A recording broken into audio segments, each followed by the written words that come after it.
Você já se perdeu tentando entender a diferença entre aba e fonoterapia? Já ficou na dúvida se o seu filho precisa de terapia ocupacional ou de psicologia? Já tentou montar uma agenda de terapias e ficou completamente sobrecarregado? Você não está sozinho e não é culpa sua.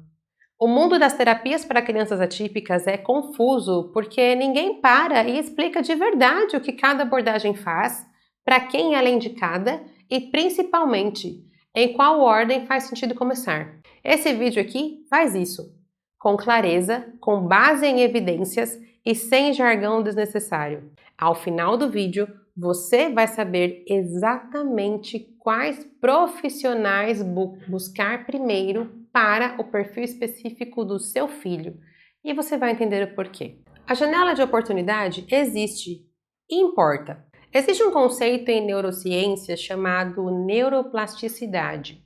É a capacidade do cérebro de reorganizar suas conexões em resposta a experiências. E ela é especialmente alta nos primeiros anos de vida. Isso não significa que uma criança mais velha não pode progredir. Ela pode sim, e muito. Mas significa que cada mês de intervenção qualificada entre 0 e 6 anos tem um retorno sobre o desenvolvimento que é maior do que o mesmo mês de terapia aos 10 anos, por exemplo. Os estudos são consistentes nisso. Crianças com TEA que recebem intervenção precoce intensiva e de qualidade têm melhores resultados em comunicação, comportamento adaptativo e qualidade de vida do que aquelas que começaram mais tarde. Mas calma, isso não é para gerar culpa em quem chegou tarde, é para criar urgência em quem está chegando agora. Na prática, a intervenção precoce não significa colocar o seu filho em 10 terapias ao mesmo tempo. Significa identificar as áreas de maior impacto para aquele perfil específico e intervir de forma estruturada, consistente e monitorada. A quantidade não é o que determina o resultado. A qualidade, a frequência regular e a generalização, ou seja, o que acontece fora do consultório, é o que move o ponteiro. Vamos falar agora sobre ABA, Análise do Comportamento Aplicada. A ABA é a abordagem com a maior base de evidências científicas para a TEA. Isso não é opinião. É consenso nas principais organizações de saúde do mundo, incluindo a Associação Americana de Psicologia. Mas o que é ABA na prática? É uma abordagem que usa os princípios de como o comportamento humano funciona. Reforço, antecedente e consequência, para ensinar habilidades de forma sistemática e monitorada. Comunicação, habilidades sociais, autocuidado, redução de comportamentos que prejudicam o aprendizado são trabalhados no ABA. A aba de qualidade é individualizada. Começa com uma avaliação do perfil da criança. Define metas baseadas nessa avaliação e monitora o progresso de forma contínua. O terapeuta ABA adapta o programa conforme a criança avança. Mas o que ABA não é adestramento, não é forçar a criança a suprimir quem ela é. A ABA moderna, baseada em evidências, respeita a neurodiversidade da criança e usa estratégias naturais e motivadoras. Se você encontrar um programa que usa punição ou que ignora o conforto da criança, definitivamente não é ABA de qualidade. Tá, mas então como escolher um terapeuta ABA? Procure alguém com certificação BCBA ou supervisão de BCBA. Peça para observar uma sessão antes de começar. Pergunte como as metas são definidas, como a família é incluída e com que frequência o programa é revisado. Agora vamos falar sobre fonoaudiologia. O fono é quase sempre a primeira especialidade que entra para crianças com TEA, e com razão. A comunicação é o eixo de tudo, de aprender, de se relacionar, de ter as necessidades atendidas. Mas o trabalho do fono vai muito além de ensinar a falar. Um fonoaudiólogo especializado em autismo trabalha linguagem verbal, quando a criança está desenvolvendo a fala, comunicação não verbal, gestos, expressões, alternância de turno, comunicação alternativa e aumentativa, quando a criança não desenvolve fala funcional ou quando ele precisa de suporte adicional, além também de trabalhar alimentação e seletividade alimentar, que tem componente sensorial e oral motor, e também processamento auditivo, que afeta como a criança compreende o que ouve, sabe? Mas e sobre a frequência disso? Qual é a frequência recomendada? Em geral, pelo menos 2 sessões por semana para crianças pequenas em fase de desenvolvimento de linguagem. O plano de saúde geralmente cobre, mas vai exigir relatórios e renovação periódica. Agora, TO, terapia ocupacional, é a especialista em como a criança interage com o ambiente através de suas capacidades físicas, cognitivas e sensoriais. Para crianças atípicas, a TO trabalha principalmente 3 frentes: integração sensorial, ou seja, como o cérebro processa e organiza as informações que chegam pelos sentidos, habilidades de vida diária, que é o banho, a escovação, a alimentação, a troca de roupa. Todas essas rotinas que parecem simples, mas podem ser enormes desafios.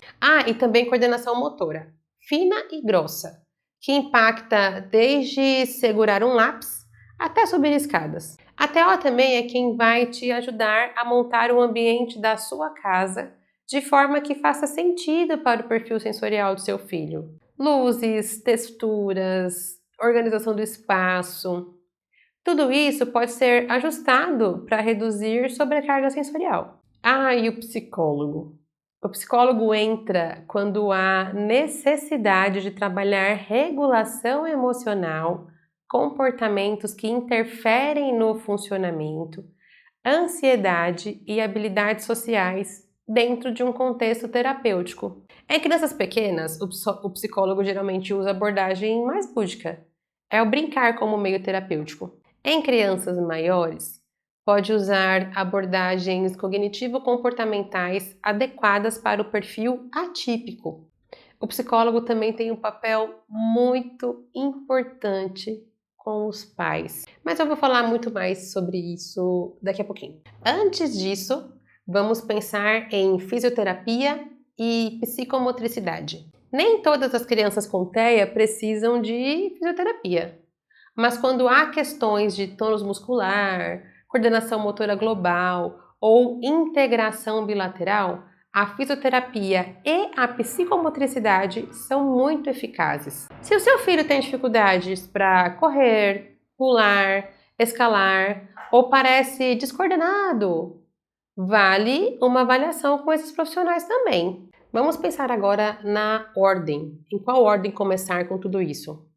Não existe uma ordem universal que serve para todas as crianças, mas existe uma lógica de priorização que funciona para a maioria dos casos. Vamos pensar em critérios. O primeiro critério é o que está impedindo mais, ou seja, o que mais está bloqueando o desenvolvimento do seu filho nesse momento.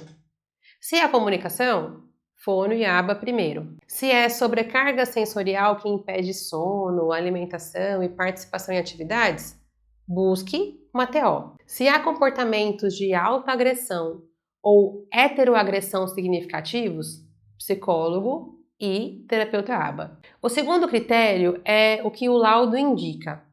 O profissional que fez a avaliação deve ter te dado recomendações. Se não deu, peça.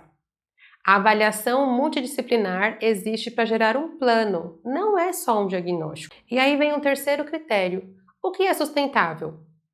De nada adianta começar 5 terapias se você não vai conseguir manter financeira e logisticamente por tempo suficiente. Terapia interrompida, gente, é o maior prejuízo. É melhor você começar com 2 especialidades e manter por 2 anos do que começar com 5 e abandonar em 6 meses. Mas existe também uma regra geral que funciona para a maioria dos casos de TEA. Para crianças com TEA recém-diagnosticadas com foco em comunicação, a sequência que vejo funcionar com mais frequência é aba ou fono em paralelo como primeira prioridade, TO como segunda prioridade e psicologia conforme necessidade identificada. Mas repito, isso é uma orientação geral. O perfil do seu filho é único e singular. Peça ao neuropediatra ou psicólogo que fez o diagnóstico uma orientação específica para o caso dele. O que acontece, na verdade, fora do consultório é o que mais importa. Uma criança que faz 1 hora de fono por semana passa essa 1 hora com o terapeuta e mais 167 horas, acho, com você e com o resto da família. O que acontece nessas 167 horas determina a velocidade do progresso. Isso não significa que você precisa virar terapeuta. Significa que você precisa entender o que os terapeutas estão fazendo e incorporar esses princípios nas interações do dia a dia. Como fazer isso de forma prática? Peça a cada terapeuta uma lição de casa. Não uma tarefa formal, mas estratégias que você pode usar naturalmente. Pergunte como você pode facilitar a generalização do que foi trabalhado na sessão. Observe uma sessão por mês para ver ao vivo o que funciona. E, de novo, cuide de você nesse processo.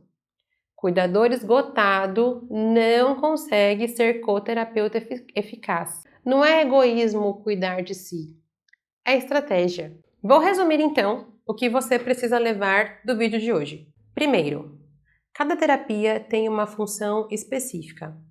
Fono é comunicação. TO é sensorialidade e vida diária. ABA é aprendizado estruturado de habilidades. Psicologia é regulação emocional e comportamento. Todas importam, mas não precisam começar ao mesmo tempo. Segundo, comece pelas especialidades que atacam o que está bloqueando o desenvolvimento do seu filho agora. Seja guiado pelo laudo e pelo profissional que assinou. Terceiro, o que você faz em casa, todos os dias, amplifica ou desperdiça o que acontece no consultório. Você é parte da equipe terapêutica. Nos próximos vídeos, vou entrar em cada uma dessas abordagens com muito mais detalhe. Se você quer saber mais sobre ABA especificamente, deixe aqui nos comentários. Vou priorizar o que vocês mais precisam. E vejo vocês nos próximos vídeos. Até lá!